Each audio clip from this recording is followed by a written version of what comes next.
الحمد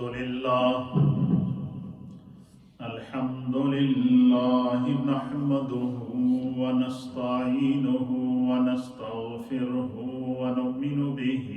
ونتوكل عليه ونعوذ بالله من شرور أنفسنا ومن سيئات أعمالنا من يهده الله فلا مضل له ومن يضلله فلا هادي له ونشهد أن لا إله إلا الله ونشهد أن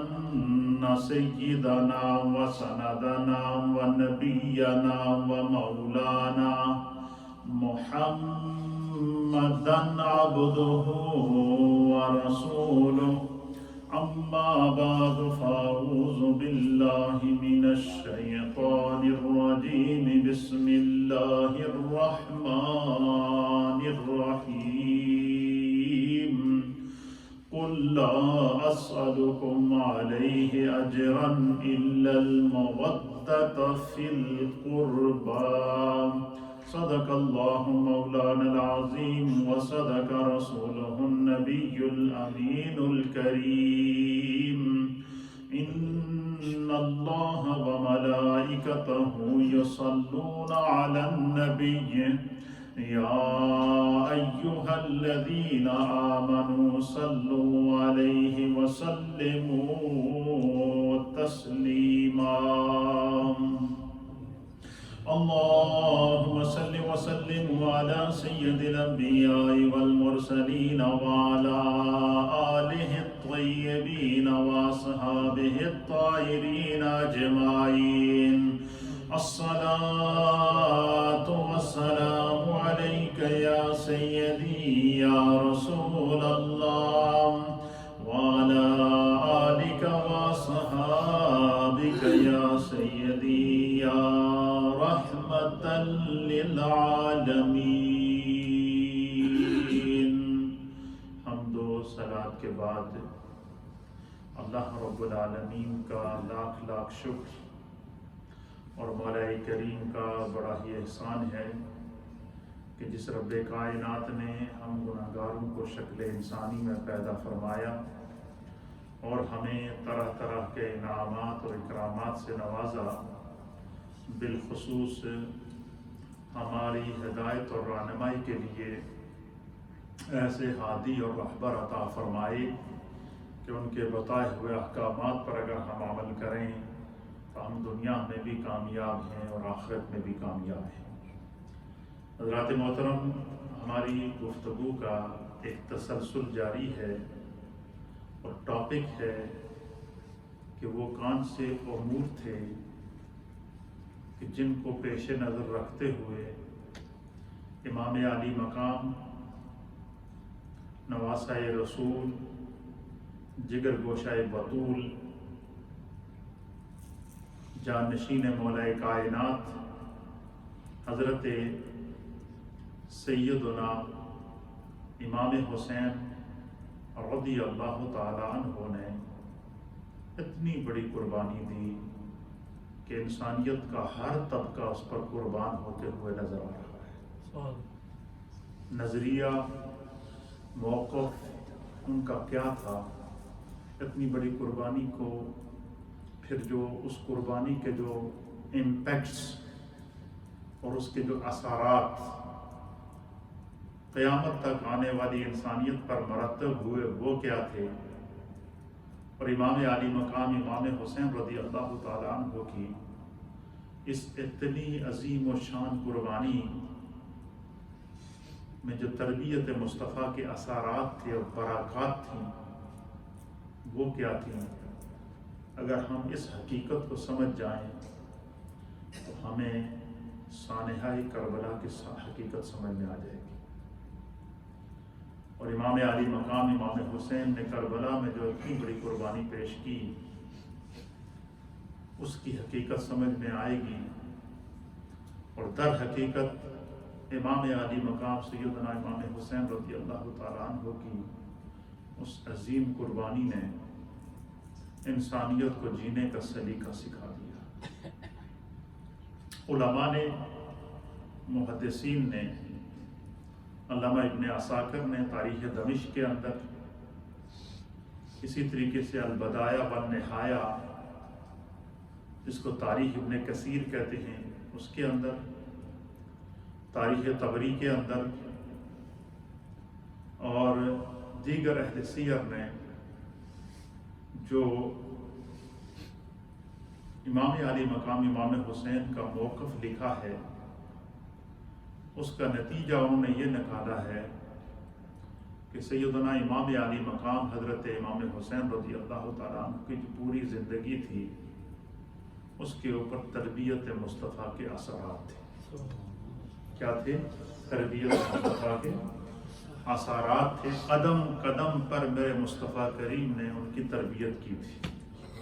جس طرح کہ میں نے پہلے اشارہ دیا تھا کہ امام حسین رضی اللہ تعالیٰ عنہ جو پیدائش ہے وہ سن 4 ہجری ہے، اور سرکار دو عالم صلی اللہ تعالیٰ علیہ وسلم کا جو وصال ہے وہ 11 ہجری ہے۔ تو 7 سال کا عرصہ امام حسین کو تربیت مصطفیٰ میں براہ راست نصیب ہوا۔ اس کے برعکس جو یزید تھا، یزید کی جو پیدائش ہے وہ بعض روایات کے مطابق اہل سیر نے لکھا ہے کہ وہ سن 22 ہجری، 21 ہجری، 23 ہجری، 25 ہجری، مختلف اقوال ہیں۔ یعنی 23 ہجری اگر 22 ہجری ہی کر لیں تو سرکار دو عالم صلی اللہ تعالیٰ علیہ وسلم کے وصال کے تقریباً 11 سال بعد یزید پیدا ہوا۔ کتنا؟ 11 سال۔ حضور کے دنیا سے ظاہری طور پر پردہ فرمانے کے بعد یزید کی جو پیدائش ہے وہ وصال مصطفیٰ کے 11 سال بعد ہے، اور خلفائے راشدین میں سے بھی حضرت عثمان غنی رضی اللہ تعالیٰ عنہ کا اور حضرت فاروق اعظم کا دور جہاں وہ حضرت عثمان غنی کا دور تھا جب وہ پیدا ہوا، تو اس کے برعکس آپ دیکھیں کہ امام علی مقام امام حسین نے 7 سال کا عرصہ براہ راست تربیت مصطفیٰ میں گزارا۔ اس کے بعد تقریباً 2.5 سال کا عرصہ جناب براہ راست امیر المؤمنین خلیفۃ المسلمین جناب سیدنا ابوبکر صدیق کے دور خلافت کا گزارا۔ پھر اس کے بعد تقریباً 12 سال کا عرصہ جو امیر المؤمنین خلیفۃ المسلمین جناب سیدنا فاروق اعظم کا دور خلافت ہے وہ گزارا۔ اور فاروق اعظم کے دور خلافت میں تو ایسے ایسے واقعات ہیں کہ سیدنا فاروق اعظم ان کو دیکھ کر منبر سے نیچے اتر جاتے تھے۔ یہ ادب کا یہ مقام ہوتا تھا۔ فاروق اعظم کا دور بھی سیدنا امام علی مقام امام حسین اور حسنین کریمین کو نصیب ہوا۔ سیدنا صدیق اکبر کا دور بھی حسنین کریمین کو نصیب ہوا۔ سرکار دو عالم صلی اللہ علیہ وسلم کی تربیت بھی 8 سال امام حسن مجتبی رضی اللہ تعالیٰ عنہ کو، اور 7 سال تقریباً یا اس سے زائد عرصہ امام علی مقام امام حسین رضی اللہ تعالیٰ عنہ کو نصیب ہوئی۔ اسی طرح دور صدیق اکبر کی برکات بھی امام علی مقام کے حصے میں آئیں۔ دور فاروق اعظم رضی اللہ تعالیٰ عنہ کی برکات بھی امام علی مقام امام حسین کے سامنے آئیں۔ دور سیدنا عثمان غنی رضی اللہ تعالیٰ عنہ کی برکات، بلکہ امام علی سیدنا عثمان غنی کو جب شہید کیا گیا تو آپ کے گھر کے دروازے کے اوپر جو دشمنوں کے مقابلے میں سینہ سپر ہو کر راستہ روک کر کھڑے تھے وہ حسنین کریمین خود تھے، جن کو مولا کائنات نے کھڑا کیا۔ پھر اس کے بعد مولا کائنات کا دور بھی آپ کو نصیب ہوا۔ حسن مجتبی کا دور بھی 6 مہینے کی خلافت کا آپ کو نصیب ہوا۔ تو امام علی مقام امام حسین کی یہ سارے کا سارا جو عرصہ ہے یہ تقریباً کوئی 30 سال پر مشتمل ہے۔ کتنا ہے؟ 30 سال پر محیط ہے، جو خلفائے راشدین کا دور، اور ساتھ میں اگر سرکار دو عالم صلی اللہ علیہ وسلم کی تربیت کے 7 سال ملا لیں تو 37 سال کا دور۔ 37 سال 37 ایئر امام علی مقام سیدنا امام حسین رضی اللہ تعالیٰ عنہ کی زندگی میں تربیت مصطفیٰ، دور صدیق اکبر، دور فاروق اعظم، دور عثمان غنی، دور حیدر کرار، دور امام حسن مجتبی، یہ آپ اندازہ لگا سکتے ہیں کہ یہ تقریباً 37 سال کا وہ عرصہ ہے جو امام علی مقام امام حسین نے اپنے سامنے خلافت راشدہ کی ترتیب کو دیکھا، خلافت راشدہ کے اندر نازل ہونے والے اسلامی احکام کو دیکھا، ریاست مدینہ اور اسلامی احکام پر اور اسلامی حکومت کے جو اصول اور دستور تھے وہ آپ کے سامنے تیار ہوئے ہیں، اور اس پر آپ نے خلفائے راشدین کو بھی عمل کرتے ہوئے دیکھا، اپنے بابا حضرت کرار علی المرتضی کرم اللہ وجہہ الکریم کو بھی عمل کرتے ہوئے دیکھا، اور اپنے برادر اکبر سیدنا امام عالی مقام حضرت امام حسن مجتبی کو بھی عمل کرتے ہوئے دیکھا۔ یہ سارے احوال لکھنے کے بعد حضرت سیدنا امام ابن عساکر تاریخ دمشق کے اندر لکھتے ہیں کہ امام حسین رضی اللہ تعالیٰ عنہ کی پاکیزہ زندگی کے اوپر ان نفوس قدسیہ کی زندگیوں کے ایسے اثرات شامل تھے کہ امام حسین جو سانس لیتے تھے وہ سانس بھی سنت مصطفیٰ کے مطابق تھا۔ آپ کی تربیت اس انداز سے ہوئی کہ آپ کا ایک ایک عمل سنت مصطفیٰ کے مطابق ہوتا، حتیٰ کہ یہاں تک امام ابن عساکر رضی اللہ تعالیٰ عنہ نے لکھا ہے، آپ فرماتے ہیں کہ امام حسین کا سنت رسول پر عمل کرنے کا معمول یہ تھا کہ آپ جو اکابر صحابہ اکرام سے ان سے پوچھتے کہ اس معاملے میں حضور کا کیا ارشاد ہے، اس معاملے میں سرکار کی کیا حدیث ہے، اس عمل کو اگر جو دین کا یہ عمل ہے اس کے مطابق سرکار دو عالم صلی اللہ علیہ وسلم کا کیا عمل ہے، تو صحابہ اکرام سے احادیث کو سن کر پھر اس کے مطابق زندگی گزارا کرتے تھے۔ اور آپ کی عبادت اور ریاضت کا یہ عالم تھا، اس کو بھی امام ابن عساکر نے لکھا ہے کہ جو 5 وقت کی فرض نماز تھی وہ تو تھی ہی تھی، اس کے علاوہ 1000 رکعت نماز نوافل اپنی ساری عبادات سے پڑھنے کے بعد ہر روز 24 گھنٹے میں 1000 رکعت نماز نوافل ادا کیا کرتے تھے۔ یہ آپ کا ذوق عبادت تھا، یہ آپ کا تقوی تھا، یہ آپ کی طہارت تھی، یہ آپ کی تربیت تھی، یہ آپ کے معمولات تھے۔ کیوں؟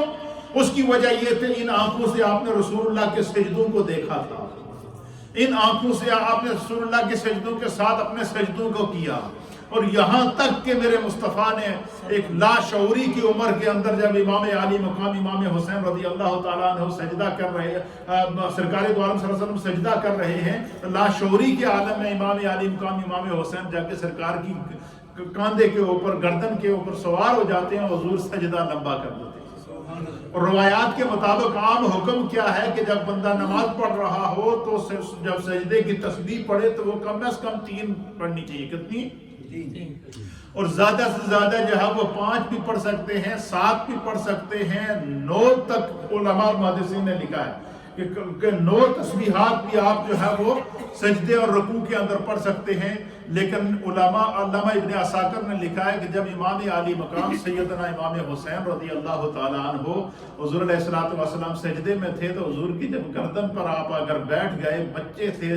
لاشعوری کی عمر تھی، سرکار نے سجدہ لمبا کر دیا تو حضور نبینا علیہ الصلوۃ والسلام نے اس سجدے میں 70 تسبیحات،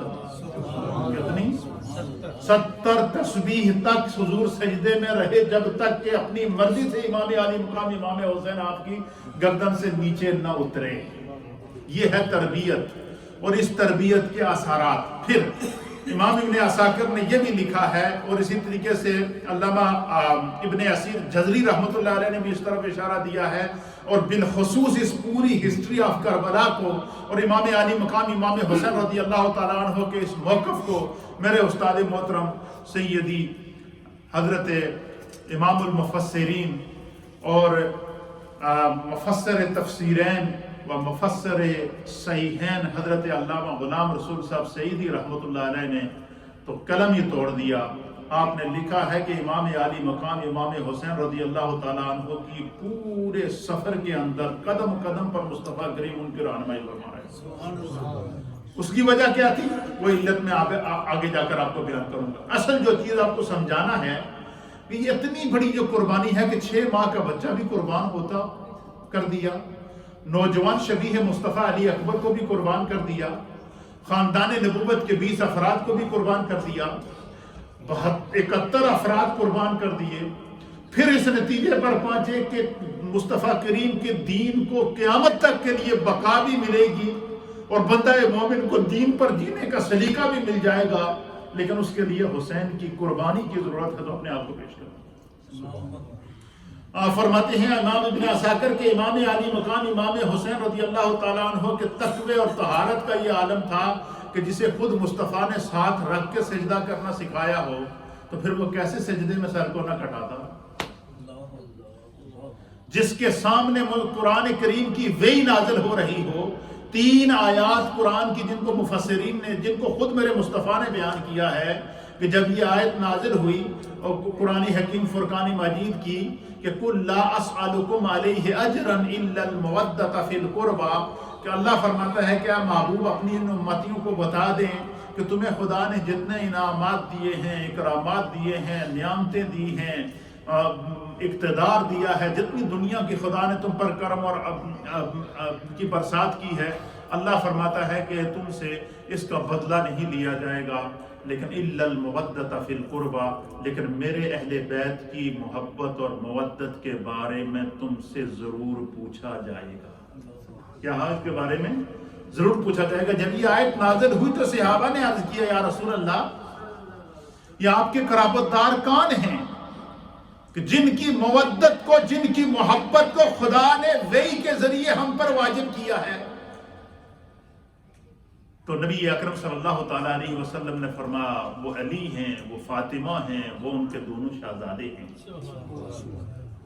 یہ قرآن کی آیت ہے جس کی تشریح میرے مصطفیٰ بیان کر رہے ہیں۔ اسی طریقے سے جب آیت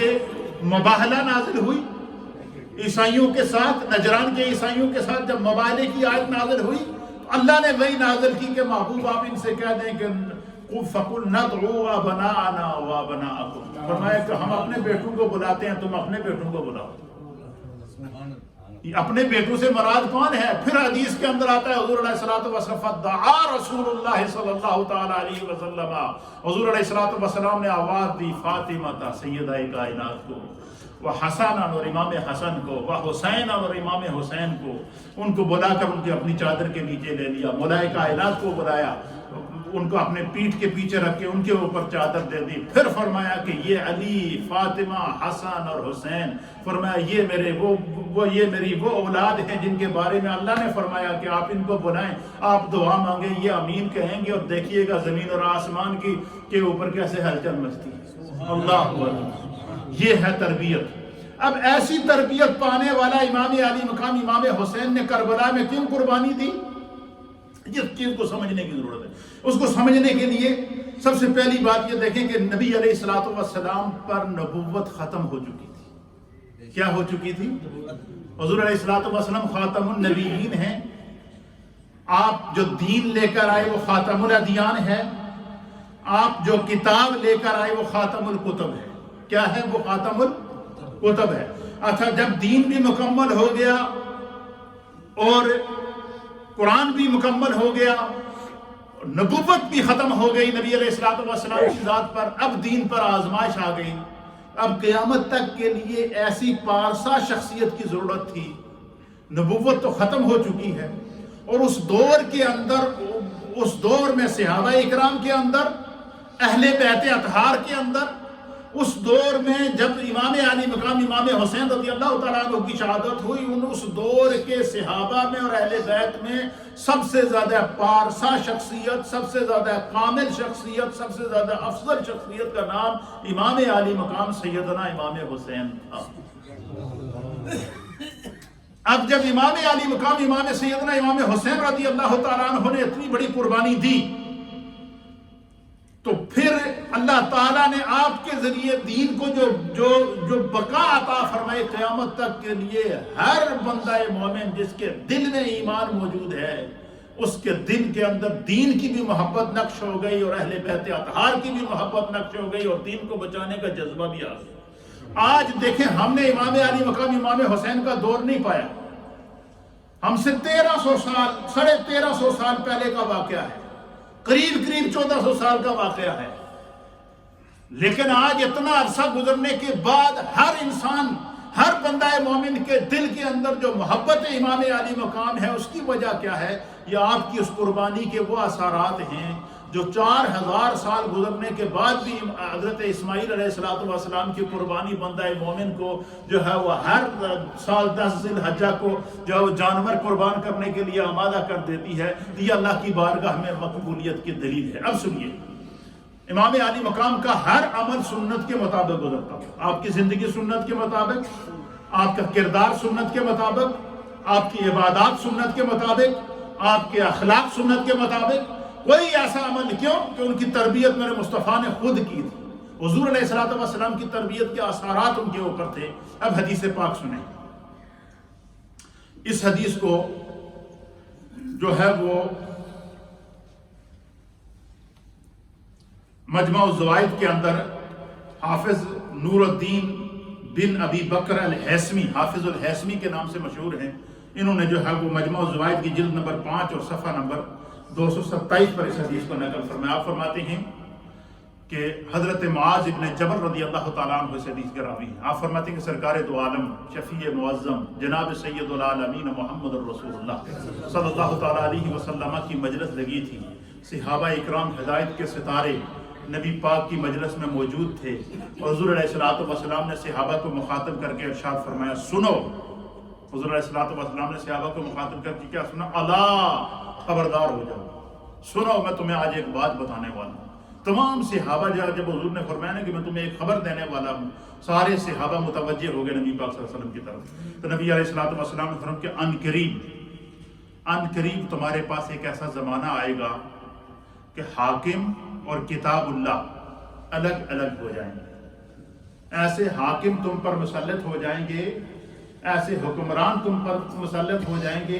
کہ جن کا کتاب اللہ کے ساتھ ہے، دین مصطفیٰ کے ساتھ ہے، شریعت مصطفیٰ کے ساتھ ہے، اخلاق مصطفیٰ کے ساتھ اور کردار مصطفیٰ کے ساتھ دور دور کا بھی تعلق نہیں ہوگا، وہ دین سے الگ ہو جائیں گے۔ یہ حضور علیہ السلام نے پہلے پیشن گوئی کی تھی، اور فرمایا کہ ان قریب کتاب اللہ اور حاکم الگ الگ ہو جائیں گے۔ تمہیں میں وصیت کرتا ہوں کہ اس دور کے اندر تم میں سے جو بھی زندہ رہا،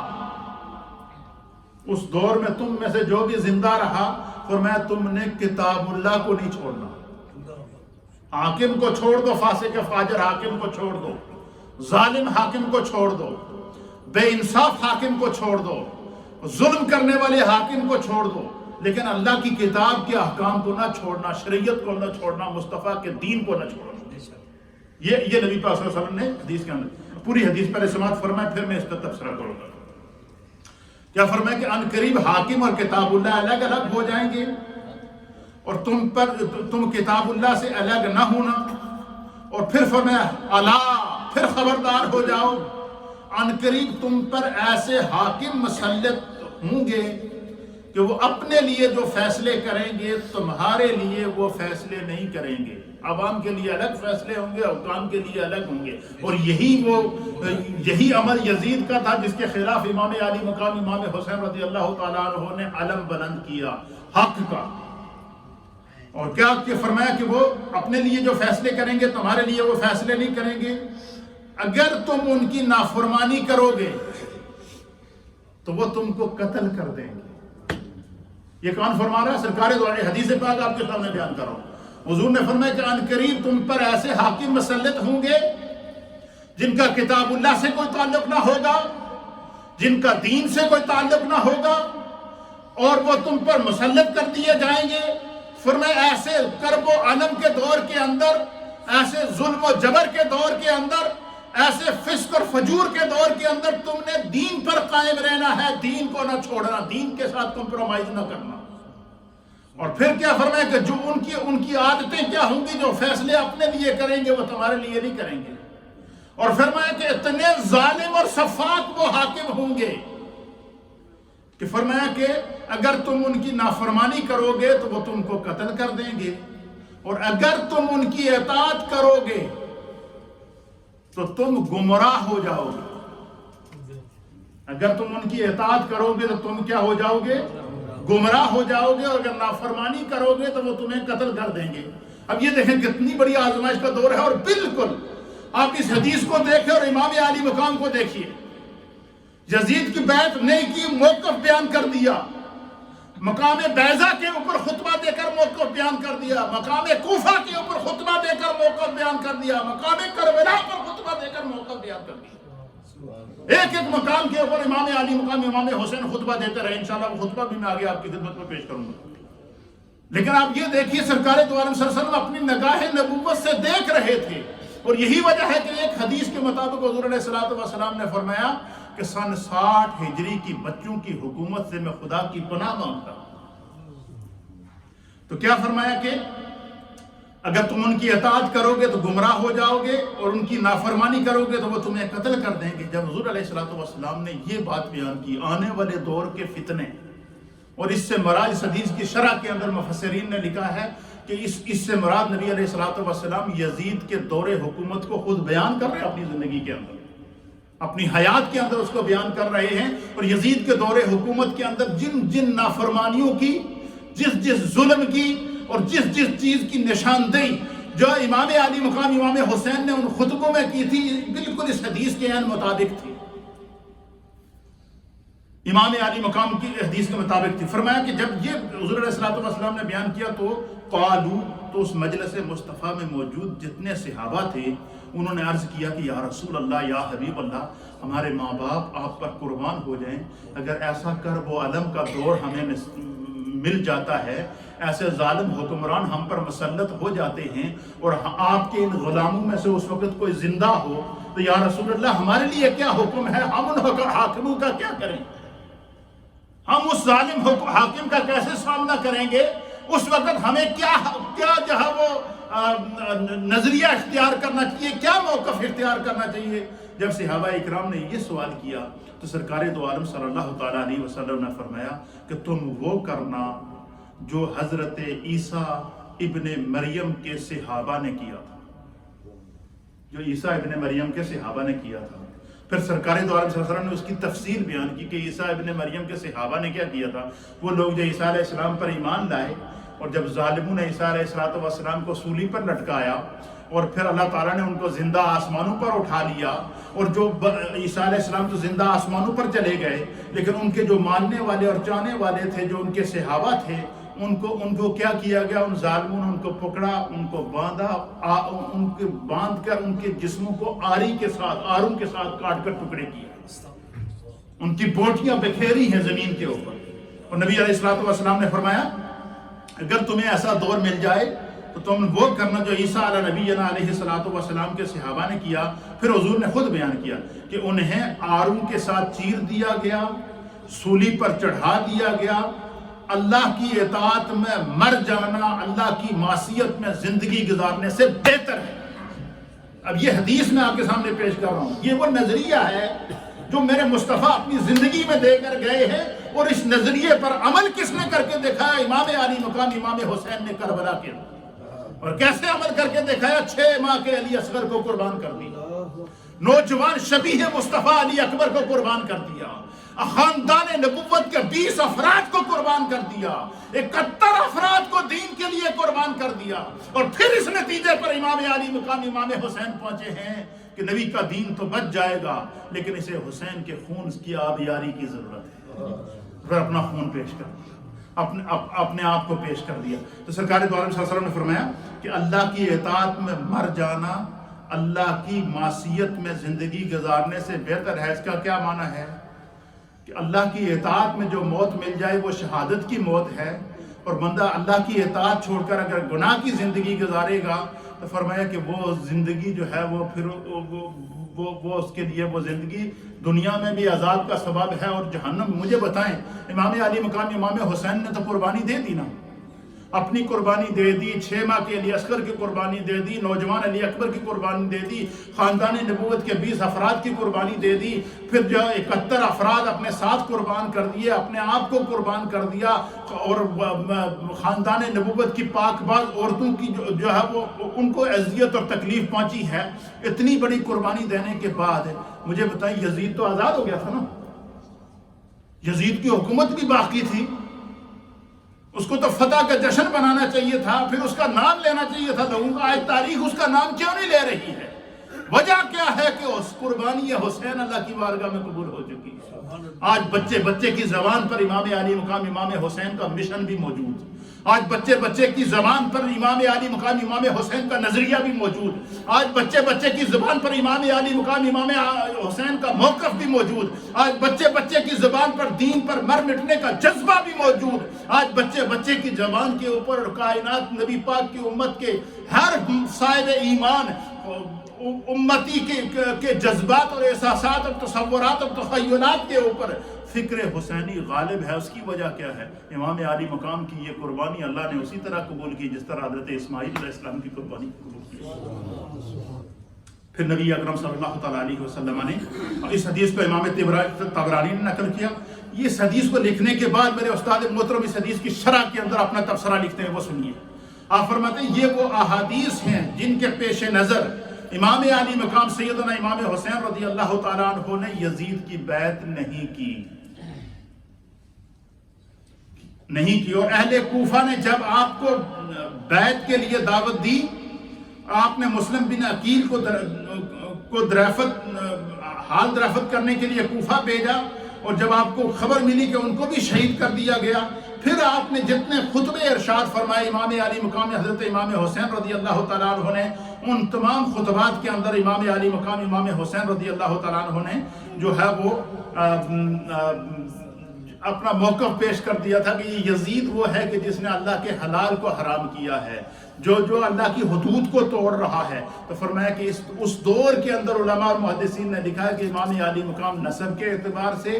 حسب کے اعتبار سے، کردار کے اعتبار سے، گفتار کے اعتبار سے، اخلاق کے اعتبار سے، ہر اعتبار سے امام علی مقام امام حسین رضی اللہ تعالیٰ عنہ عالی نسب تھے، اور آپ کی ذمہ داری فرمایا جتنا بڑا عالم ہوتا ہے اس پر شریعت کی ذمہ داری بھی اتنی بڑی ہوتی ہے، جتنا بڑا منصب ہوتا ہے اس پر شریعت کی ذمہ داری بھی اتنی بڑی ہوتی ہے، جتنا بڑا مقام ہوتا ہے اس پر شریعت کی ذمہ داری بھی اتنی ہوتی ہے۔ تو سیدنا امام علی مقام حضرت امام حسین رضی اللہ تعالیٰ عنہ نے اتنی بڑی قربانی پیش کرنے کے بعد جو ہے وہ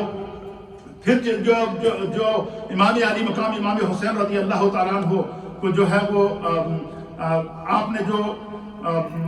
خطبہ ارشاد فرمایا اس کے اندر باقاعدہ آپ نے اپنا موقف پیش کر دیا کہ جو ہے وہ میں نے یزید کی بیعت کیوں نہیں کی ہے، اور پھر اہل کوفہ کو آپ نے جب دعوت دی تو اہل کوفہ نے آپ کو خطوط لکھ کر پہلے بلایا، بلانے کے بعد پھر وہ یزید کے ظلم و ستم سے جب ڈر کر بھاگ گئے تو اب امام علی مقام امام حسین رضی اللہ تعالیٰ عنہ علماء نے لکھا ہے کہ اگر اہل کوفہ کے خطوط آنے کے بعد امام علی مقام امام حسین نہ جاتے تو کل امت میں سے کوئی نہ کوئی خاندان رسول پر انگلی اٹھا سکتا تھا۔ کوئی آج کے دور کے اندر بڑے بڑے فلسفی موجود ہیں جو بڑے بڑے جو ہے وہ مختلف قسم کے موقف اختیار کرتے ہیں، تو اس دور کے اندر اور اس دور میں کوئی بھی یہ کہہ سکتا تھا کہ جب امام علی مقام امام حسین کو اہل کوفہ نے بلا لیا تھا کہ ہم یزید ظالم کی بیعت نہیں کریں گے، آپ کی بیعت کریں گے، تو فرمایا کہ اس دور میں امام علی مقام امام حسین سے افضل، آپ سے عالی نسب، آپ سے بڑا عالم کوئی نہیں تھا، آپ کی ذمہ داری بھی اتنی بڑی تھی، اس لیے آپ کا کوفہ جانا یہ ضرورت شرعی ہو چکی تھی۔ یہی وجہ ہے کہ حضرت عبداللہ ابن زبیر نے جب آپ کو منع کیا، یا حضرت محمد بن حنفیہ نے جب آپ کو کہا کہ یزید ظالم ہے، یہ آپ کو دھوکہ دے گا، تو آپ نے فرمایا کہ مجھے سرکار دو عالم صلی اللہ علیہ وسلم نے خواب میں جو اشارہ فرمایا ہے میں اسی طرح کروں گا، کیونکہ اگر امام علی مقام امام حسین نہ جاتے تو آج لوگ انگلیاں اٹھاتے کہ بھی کوفہ والوں نے خط لکھ کر بلایا تھا، رسول اللہ کی آل ہونے کے ناطے وہ کیوں نہیں گئے ان کو سنبھالنے کے لیے، اللہ کے دین کی حفاظت کے لیے کیوں نہیں گئے؟ تو امام علی مقام امام حسین رضی اللہ تعالیٰ عنہ نے اتنی بڑی قربانی پیش کر کے قیامت تک کے لیے نبی علیہ الصلوۃ والسلام کے دین کو بچایا ہے۔ اور پھر ان یزیدیوں کا جو ظلم تھا اور اس کی منظر کشی جو ہے وہ خود جو ہے وہ حضرت زینب نے بیان کی ہے۔ آپ فرماتی ہیں کہ جس وقت میں نے دیکھا کہ امام علی مقام امام حسین نے علی اصغر کو بھی قربان کر دیا، اور صرف یہی نہیں، جو 71 افراد جو کربلا میں شہید ہوئے، جو شخص شہید ہوتا تھا، علماء اور محدثین اور اہل سیر نے لکھا کہ امام علی مقام امام حسین اس کے وجود کو، اس کے خون آلود باڈی کو اٹھا کر اپنے کندھوں پر ایک جگہ رکھتے۔